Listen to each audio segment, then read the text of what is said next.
I never thought the day I inherited my grandfather's ranch would be the day my family showed me who they really were. I'm Jake Thompson, 43 years old, and I've worked cattle and land my whole life. My hands are scarred from barbed wire, my back aches from years of lifting hay bales, and my boots have more miles on them than most people's trucks. I grew up on the Double T Ranch in Montana, 5,000 acres of prime grazing land that my grandfather built from nothing. He was a hard man, fair but tough, and he taught me everything about ranching. My father was his only son, but Dad never took to the work. He moved to Denver when I was 10, got into real estate, and only came back for holidays. My Uncle Rick, Grandpa's younger brother, stayed nearby but ran a small operation that never quite made it. Then there was my cousin Danny, Uncle Rick's boy, who always resented that Grandpa and I were close. The old man and I worked that land together for 30 years. We fixed fences in freezing rain, delivered calves at midnight, and sat on the porch watching thunderstorms roll across the plains. When Grandpa died last spring at 89, I knew I'd miss him every day. What I didn't know was that his death would tear my family apart. The will reading was on a Tuesday in May, one of those bright Montana days where the sky goes on forever. The lawyer's office in town was small, paneled in dark wood that smelled like old paper and coffee. I sat in a worn leather chair, hat in my hand. My father sat across from me in an expensive suit that looked out of place. Uncle Rick was there, weathered face tight with anticipation. Danny slouched in the corner, arms crossed. My younger sister, Sarah, who'd moved to Seattle years ago, sat quietly by the window. The lawyer, Tom Patterson, was an old friend of Grandpa's. He cleared his throat and began reading. Most of it was standard stuff, small bequests to various people. $5,000 to the church, his truck to a longtime ranch hand. Then Tom got to the main asset, the ranch. 5,000 acres, the house, all equipment, the cattle operation, water rights, everything. I figured it would be split somehow, maybe a partnership, or sold and divided. But Tom read clearly. The entire ranch went to me, just me. The room went dead silent. I felt every eye turn toward me. My father's face went red. Uncle Rick's jaw clenched. Danny shot up out of his chair. Sarah looked confused, but not angry. Tom continued reading Grandpa's words. He'd written a letter explaining his decision. He said I was the only one who'd stayed, who'd worked the land, who'd loved it the way he did. He said blood wasn't enough. You had to earn it with sweat and loyalty. He said he knew this would cause trouble, but it was the right thing. The ranch needed someone who understood it, who'd protect it. He trusted me. I sat there, stunned. I'd expected something, maybe a larger share, but not everything, not the whole legacy. My father stood up abruptly, chair scraping. He demanded to know if this was legal. Could it be contested? Tom said the will was ironclad. Grandpa had been of sound mind. He'd made his choice. Uncle Rick didn't explode like my father.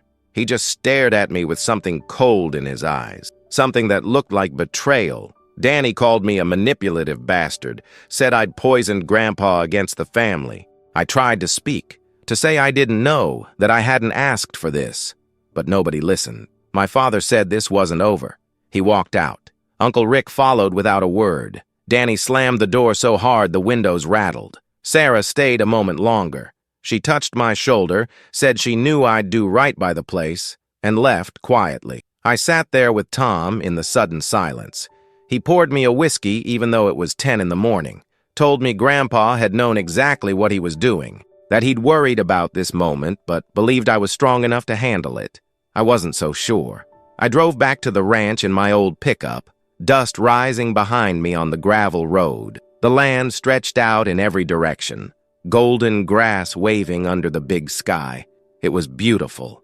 It was home, and it was mine. But it felt heavier now, like I'd inherited a burden along with a blessing. That night I sat on the porch where Grandpa and I used to sit. The sun set in brilliant oranges and purples. Cattle lowed in the distance. The wind carried the smell of sage and earth. I thought about what came next. Running the ranch alone wasn't the problem.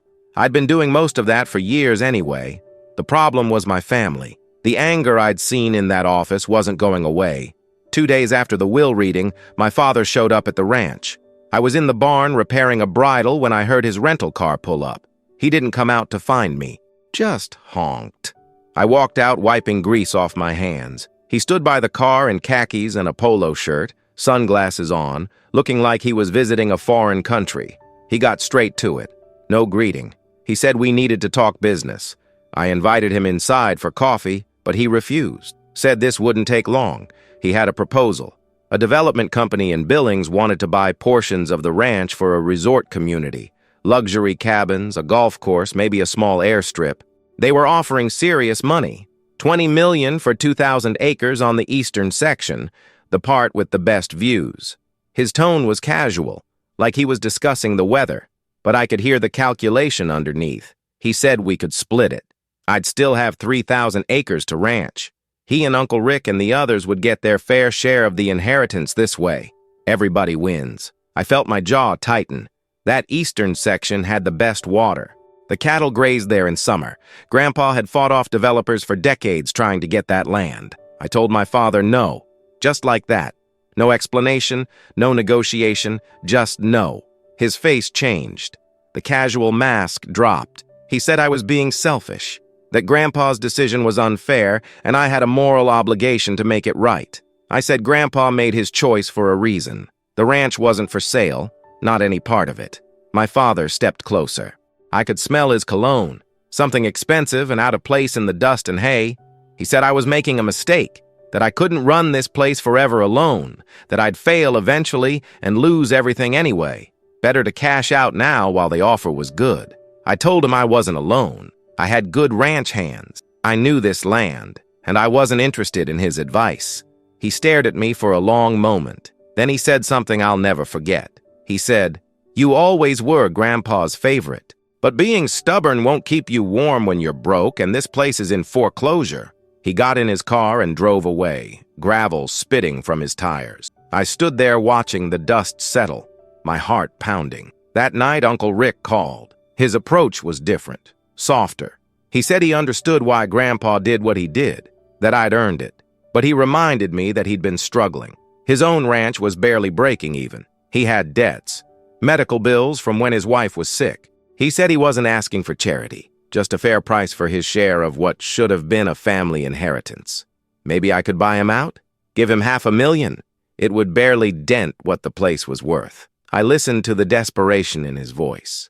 Uncle Rick had always been kind to me, but I also knew Grandpa had lent him money over the years. A lot of money. Money that was never paid back. I told him gently that there was nothing to buy out. The ranch was mine outright. There was no shared inheritance. But I offered to help him with work if he needed it. Silence on the other end. Then Uncle Rick's voice turned cold. He said I was just like Grandpa, arrogant, acting like I was better than everyone else. He said I'd regret not helping family. And he hung up. The calls and visits continued over the next few weeks. Danny showed up drunk one night, pounding on my door at midnight, yelling that I'd stolen his birthright. I didn't open the door, just called the sheriff. Danny left before the deputy arrived. Sarah called from Seattle. She was the only one who wasn't angry. She said she was worried about me, that the family was talking about contesting the will, getting lawyers involved. She advised me to consider some kind of settlement just to keep the peace. I told her I appreciated her concern, but I wasn't budging. Grandpa had made his choice. I was honoring it. She sighed and said she understood. But she warned me that this was going to get uglier. She was right. A month after the will reading, I got served with papers. My father, Uncle Rick, and Danny were suing me, claiming undue influence, saying I'd manipulated Grandpa in his declining years, that the will didn't reflect his true intentions, that the estate should be divided equally among all descendants. I read the legal documents with a sinking feeling. This wasn't just about money. This was war. I hired a lawyer, Beth Corrigan, a tough woman from Billings who specialized in estate disputes. She reviewed everything and said their case was weak. Grandpa had been sharp until the end. There was documentation of his wishes going back years. But she warned me that litigation was expensive and emotionally draining. Even if I won, I'd lose time and money. I told her to fight it. I wasn't giving up the ranch. The legal battle dragged on for months. Depositions, document requests. Each side digging for anything that could support their position. My family's lawyers tried to paint me as a conniving opportunist. They found people to testify that I'd isolated Grandpa from the rest of the family, that I'd spoken badly about them to him. Most of it was twisted truth or outright lies. But it was exhausting defending myself. Meanwhile, I still had a ranch to run. Cattle don't care about lawsuits. Fences still need mending. During this time, something else happened. The community started choosing sides. Some neighbors, especially older ranchers who'd known Grandpa, supported me. They'd seen my work. They knew I'd earned the inheritance. But others, especially people who owed money to my father's real estate business or had connections to Uncle Rick, sided with my family. Suddenly, I was getting cold shoulders at the feed store. Some contractors refused to work for me. It felt like the whole county was watching this family tear itself apart. One evening in late summer, I was moving cattle to a different pasture with my ranch hand, Carlos. He'd worked for Grandpa for 20 years. We were on horseback, working the herd through a gate when he spoke up. He said he'd been asked to testify against me, to say that I'd spoken disrespectfully about my father in front of Grandpa. I pulled up my horse, asked him by who. He said Danny had approached him, offered him money. Carlos looked me in the eye and said he'd told Danny to go to hell, that he'd never betray me or Grandpa's memory. I felt a wave of gratitude. I thanked him. He just nodded and went back to work. But it shook me. They were trying to buy testimony. Then in October, something broke my way. Beth called me with news. She'd found something. In reviewing old documents, she'd discovered that 15 years ago, Uncle Rick had signed a legal agreement with Grandpa.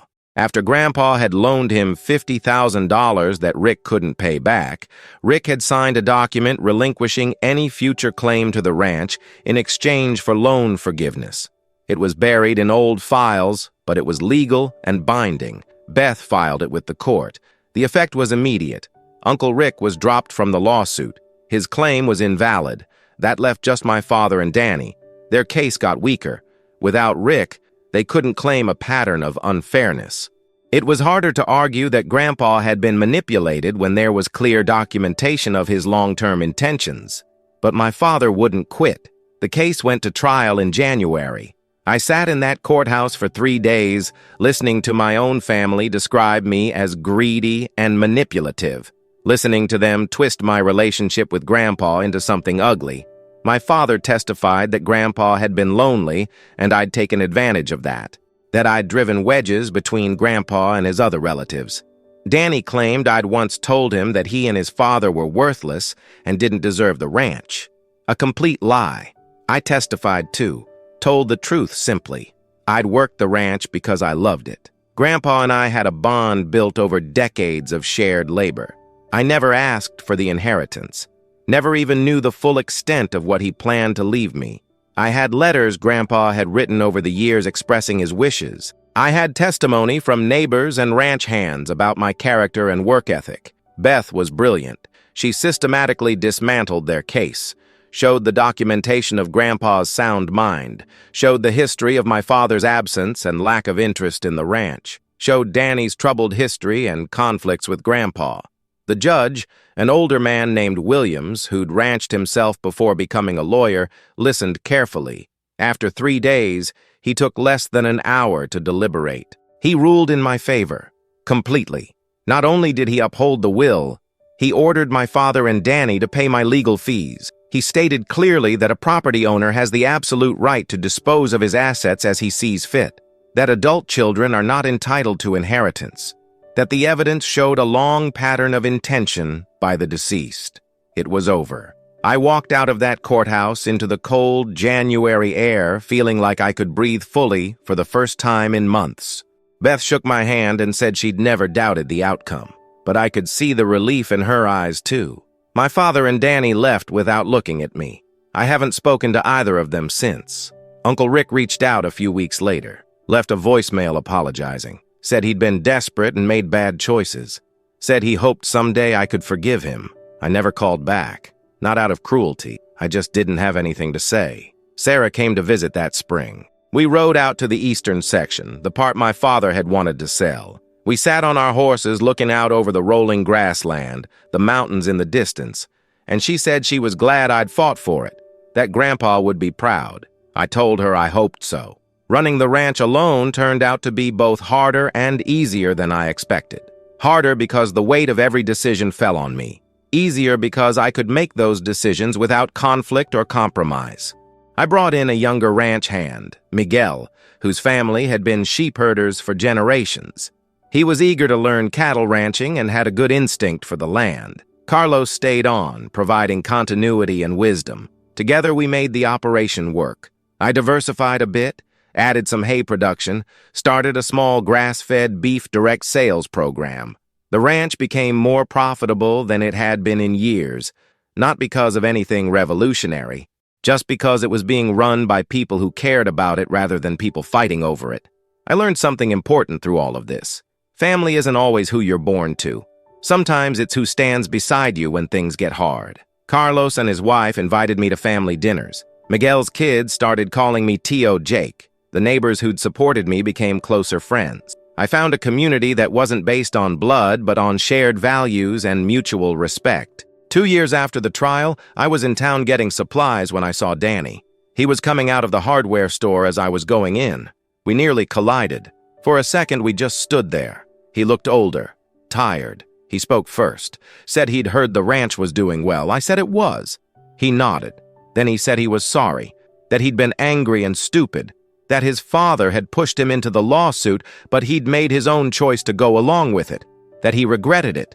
I didn't know what to say. Part of me wanted to stay angry, but standing there in the Montana sunshine, I felt the anger drain away. It was just sad. Sad that family could tear itself apart over money and land. I told Danny I appreciated the apology, and I meant it. He asked if maybe sometime we could get coffee, talk. I said maybe, someday, but not yet. He understood. We shook hands and went our separate ways. I don't know if we'll ever be close again. Probably not. But at least the hatred was gone. My father never apologized. I heard through Sarah that he'd had some financial troubles. His real estate business hit hard times. He'd been forced to downsize. Part of me felt satisfaction, karma. But mostly I just felt nothing. He'd made his choices. He'd have to live with them. Last month I was out riding the fence line on the eastern section. It was one of those perfect autumn days, the aspens turning gold, the air crisp and clear. I stopped on a ridge and looked out over the land. 5,000 acres of Montana spread out below me. My grandfather's legacy, my responsibility, my home. I thought about all the fighting, the lawsuits, the broken relationships. Was it worth it? For this land? The answer came easily. Yes, not because the land was worth more than family, but because this land represented something important. It represented the value of hard work, of loyalty, of keeping promises, of respecting what previous generations built. My grandfather had spent his life building this ranch. He'd chosen carefully who should carry it forward. To betray that choice, to sell it off, or divide it up just to keep peace with people who didn't value it, would have dishonored everything he stood for. I'd paid a price. I'd lost most of my blood family. The ones who remained were distant at best. But I'd gained something too. I'd gained integrity, self-respect, the knowledge that, when tested, I'd stood for what I believed was right. I've started thinking about the future, about what happens when I'm gone. I'm 43 now. Maybe I'll marry. Maybe I'll have kids. Or maybe I'll do what Grandpa did and find someone who proves themselves through work and dedication and leave it to them.